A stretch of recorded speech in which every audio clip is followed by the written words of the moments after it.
America की तरफ से एक बयान आ गया है जिसमें पाकिस्तान को बताया गया कि वो कभी भी अमेरिका पे अभी हमला कर सकता है और वो ऐसी मिसाइल बना रहा है जो परमाणु बम ले जाने में सक्षम है और उसके प्रति बेहद गंभीर चिंता जताई है। यानी कि ईरान तो हमले कर ही रहा है अमेरिका के ऊपर, यानी कि अमेरिका कंट्री नहीं जो वहां पे हमले कर रहे हैं उसको रोकने के लिए, अब पाकिस्तान भी कहीं इसमें शामिल ना हो जाए, अमेरिका की तरफ से चिंता जताई गई है।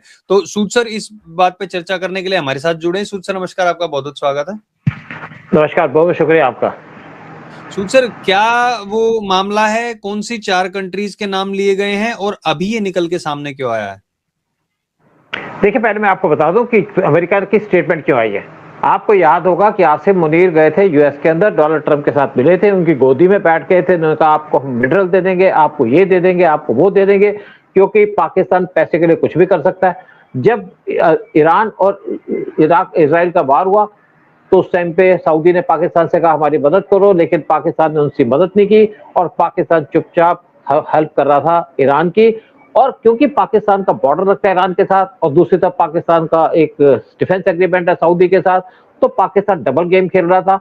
लेकिन यूएस, जिसने पाकिस्तान को अपनी गोदी में बिठा रखा था, उसको पाकिस्तान से बड़ी उम्मीदें थी कि पाकिस्तान हमारी हेल्प करेगा। पाकिस्तान किसी भी की भी हेल्प करेगा, अगर उसको पैसा मिलेगा, पाकिस्तान चाइना की तरफ भी चला जाएगा, अमेरिका की तरफ चला जाएगा, पाकिस्तान सऊदी की तरफ चला जाएगा, ईरान की तरफ चला जाएगा, जहां से उसको पैसा मिलेगा। भिखारी लोग हैं, भीख मांगते हैं, इनकी ना पॉलिसीज ना प्रोग्राम है और ये हर एक नाव में पैर रखना चाहते हैं जहां से भी थोड़ा सा पैसा मिल जाए।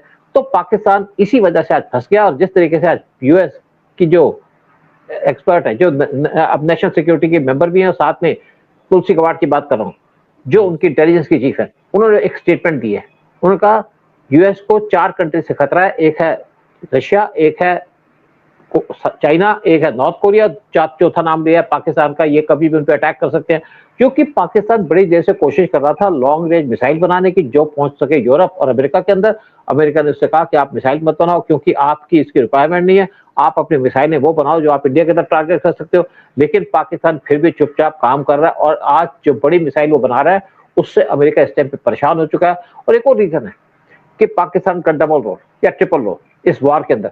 चौथा रीजन है कि पाकिस्तान के थ्रू बहुत सा सामान जाता है चाइना का ईरान के अंदर। कहा जाता है कि $5 बिलियन के इक्विपमेंट और पार्ट्स वो जा रहे हैं ईरान के अंदर पाकिस्तान के सीपीसी के थ्रू। और पाकिस्तान सोच रहा है कि उसको किसी को नहीं पता, सबको पता है, रॉ को पता है, तो सीआईए को भी पता है। तो इसलिए पाकिस्तान को टारगेट किया है तुलसी गबार्ड ने, जो एक हिंदू हैं, कि पाकिस्तान हमारे पे भी अटैक कर सकता है, पाकिस्तान की कोई भी क्रेडिबिलिटी नहीं है।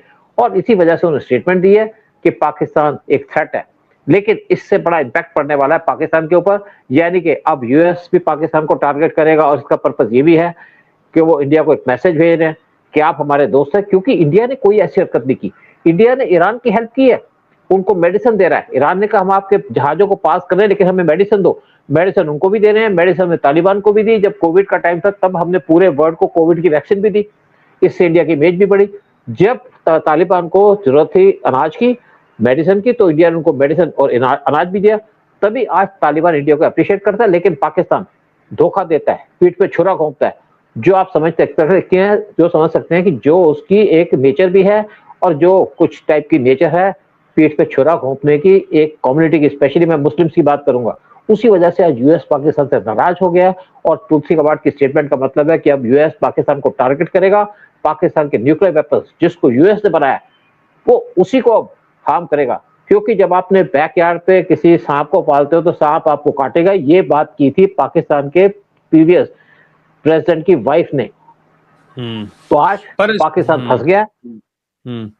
पर सूद सर, मुझे नहीं लगता कि वो परमाणु बम जो है इनके वो सारे यहाँ से ले जाएंगे या उनको खत्म करेंगे, क्योंकि भारत को टारगेट करने के लिए वो वहां पे रखने हैं उनको। ये हो सकता है कि पहले इमरान खान को चेंज किया था, अब किसी दूसरे को वहां पे बिठा दें, और जब उसको बिठाएं तो फिर ये जो जितने भी ये जो मिसाइलें बनाई जा रही हैं इस प्रोग्राम को बंद कर दिया जाए या खत्म कर दिया जाए।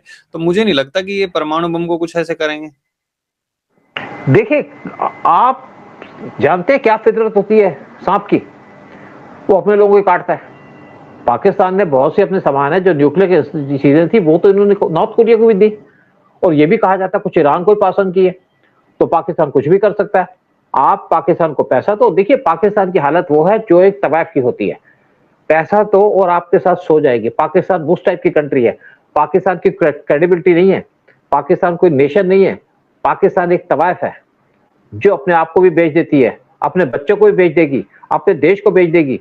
और आज पाकिस्तान के अंदर आप आसिम मुनीर की बात कीजिएगा जो पाकिस्तान को रूल करता है, अगर आज पाकिस्तान के अंदर आसिम मुनीर को हटाया जाएगा तो यहाँ पे इमरान खान आएगा, क्योंकि नवाज शहबाज शरीफ की कोई क्रेडिबिलिटी नहीं है, वो 2% वोट नहीं दे सकता। करप्शन रैम्पेंट है, खाने पीने की चीजें नहीं है। इनको यूएई ने मना कर दिया कि आप सिर्फ $3 बिलियन आपने देने हमें दीजिए 6.5% इंटरेस्ट पे। सऊदी ने भी इनको मना कर दिया कि आपको पैसा नहीं देंगे क्योंकि आपकी कोई क्रेडिबिलिटी नहीं है। चाइना इनको कुछ चीजें दे रहा है, लेकिन चाइना इनसे जो चीज देता है वो निकालता है। चाइना अगर इनको लोन देता है वो देता है 8% पे, युआन में देता है, जिसको अमेरिका पसंद नहीं करता। अगर आप ईरान की बात करो तो ईरान इनको थोड़ा सा ऑयल दे रहा है क्योंकि ये उसको सप्लाई कर रहे हैं चाइनीज सामान।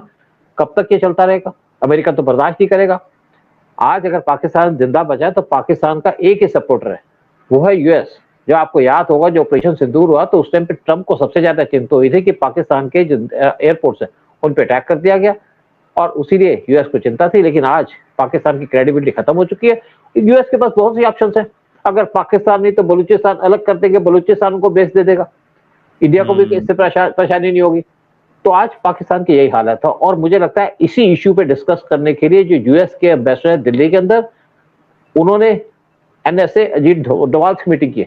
उन्होंने फॉरेन सेक्रेटरी से मीटिंग नहीं की, उन्होंने डोवाल साहब से मीटिंग की है, एनएसए से मीटिंग की, यानी कि कुछ सिक्योरिटी के मैटर्स को डिस्कस किया है।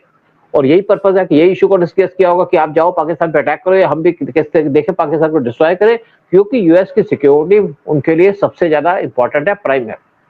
अगर आज यूएस ने ईरान पे अटैक किया तो ईरान से उनको खतरा था कि ईरान के पास न्यूक्लियर वेपन्स आएंगे तो ईरान अटैक करेगा सबसे पहले यूएस के ऊपर और साथ में इजराइल पे। यूएस अपनी सिक्योरिटी को देखे, यूएस के वेलफेयर के लिए नहीं गया था, क्या लोगों को बचाने के लिए नहीं गया था वहां पे। यूएस क्या है वहां पे कि इनके न्यूक्लियर वेपन्स अमेरिका तक पहुंच सकते हैं इसलिए यूएस ने ईरान पे अटैक कर दिया, ईरान के वार के अंदर इन्वॉल्व हो गया और आज जहां पे फंस भी गया यूएस। तो यूएस अपने इंटरेस्ट देखता है, किसी और के इंटरेस्ट नहीं देखता। देखा जाए तो हर एक कंट्री अपने कंट्री के इंटरेस्ट देखती है, लेकिन यूएस के इंटरेस्ट डिफरेंट है। और अगर आज पाकिस्तान चाइना के साथ मिलकर के ईरान को वेपन सप्लाई कर रहा है तो वो सप्लाई करने का पर्पज है कि इस वार को डिले किया जाए, यानी कि ईरान लंबे टाइम तक वार लड़ता रहे। तो इससे तो किसको परेशानी ज्यादा है? सबसे ज्यादा परेशानी सिस्टम पे यूएस को। हाँ देखिए, आपको एक और बात बता दूं कि एक बार इजराइल ने प्रपोजल दी थी इंडिया को कि हम चाहते हैं कि पाकिस्तान के न्यूक्लियर वेपन्स को डिस्ट्रॉय कर दें। इंडिया जब से पहले डिसीजन ली थी तो उस टाइम पे यूएस में शोर मच गया। यूएस ने कहा इजराइल से कि आप कुछ नहीं ऐसा करेंगे, क्योंकि सारे के सारे वेपन तो यूएस ने इनको हेल्प की थी बनाने के अंदर ताकि वो इंडिया को काउंटर कर सके। आज यूएस उस वेपन को खत्म करना चाहता है कि उसको एक तो मुस्लिम पे भरोसा नहीं है, नॉर्थ कम्युनिस्टों पे भरोसा नहीं है। 3 कंट्री का जो नाम लिया वो तो कम्युनिस्ट है, चौथी कंट्री है इस्लामिक कंट्री। और पाकिस्तान तो ये भी कहता है कि मेरा बॉम्ब इस्लामिक बॉम्ब है। उसने यही भरोसा दिया था ईरान को, यही उसने सऊदी को भरोसा दिया कि मैं आपको बॉम्ब चला दूंगा, चलाया तो है नहीं। तो पाकिस्तान इस टाइम पे यूएस के टारगेट पे आ चुका है। और आज जो हमको सबसे ज्यादा प्रॉब्लम पाकिस्तान से, वो पाकिस्तान के ऊपर यूएस पे इस टाइम पे बहुत नाराज है। और क्यों स्पेशल नाराज है? क्योंकि चाइना के जो इक्विपमेंट है या मिसाइल्स के इक्विपमेंट्स है वो सारे के सारे पास किए जा रहे हैं ईरान के अंदर, क्योंकि पाकिस्तान का बॉर्डर लगता है ईरान से और सारे के सारे इक्विपमेंट वो आ रहे हैं सीपीसी के रास्ते। अगर चाइना पाकिस्तान को जितने भी इक्विपमेंट है वो सी के रास्ते देगा तो उनके ऊपर सैंक्शन, उनको रोक दिया जाएगा। पहली बात तो इंडियन ओशन से निकलेगी, इंडिया रोक देगा। जा रहे हैं, अगर जमीन के रास्ते भी जा रहे हैं तो अमेरिका को अगर पता है तो फिर भी बम मार दे, क्या फर्क पड़ता है? वो तो पाकिस्तान में तो मार ही सकता है। बेसिकली अब देखो अमेरिका का डिसीजन है, अमेरिका ने पाकिस्तान को कॉशंस कर दिया। एक बात है, क्या अमेरिका इस पे बम फेंकेगा? सोचने की बात है। इंडिया को भी कह सकता है या बलूचिस्तान को कह सकता है कि आप इनको रोक दो, क्योंकि सारे के सारे जो चीजें वो तो बलूचिस्तान के रास्ते से जाएंगी। फिर ये भी कह सकता है तालिबान को कि तालिबान आप आओ और पाकिस्तान पे अटैक कर दो। देखिए, मैं ये नहीं सोच सकता कि अमेरिका किस तरीके से अटैक करेगा। अमेरिका की अपनी पॉलिसी है, क्योंकि अमेरिका शायद अपने आप को ज्यादा एक्सपोज भी नहीं करना चाहता। वो इंडिया से भी कह सकता है आप काम करो, इंडिया से कहे आप तालिबान से कहो कि इसको रोक दें, या इंडिया से कहेगा ये बलूचिस्तान को इंडिपेंडेंट कर दो। इंडिया ने पहले भी इनसे कहा था कि अगर आप बलूचिस्तान को इंडिपेंडेंट कर दो तो बलूचिस्तान की जो गवादर पोर्ट है वो आपको मिल जाएगा। लेकिन अमेरिका शायद पाकिस्तान पे ज्यादा भरोसा करता था और पाकिस्तान ने गवादर पोर्ट तो नहीं दिया, क्योंकि पहले वो चाइना को दे चुका।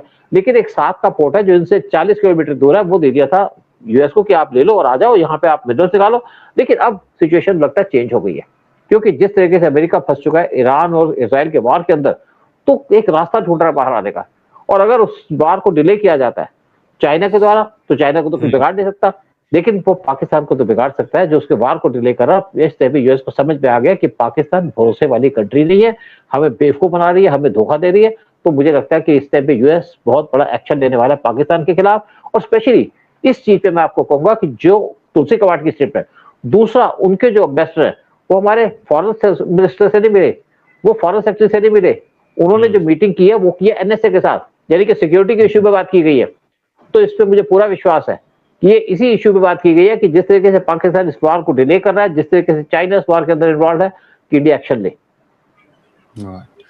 चलिए देखते हैं अब अमेरिका अपने आप को बचाने के लिए पाकिस्तान पर एक्शन लेगा या कोई अलग स्ट्रेटजी अपनाएगा। बट जितने भी लोग देख रहे हैं उनसे निवेदन यही है कि इस वीडियो को लाइक और शेयर करें और कमेंट सेक्शन में अपने विचार जरूर रखें। बहुत बहुत धन्यवाद सर आपका भी आने के लिए, सारी जानकारी देने के लिए। जय हिंद, जय भारत। जय हिंद, जय भारत।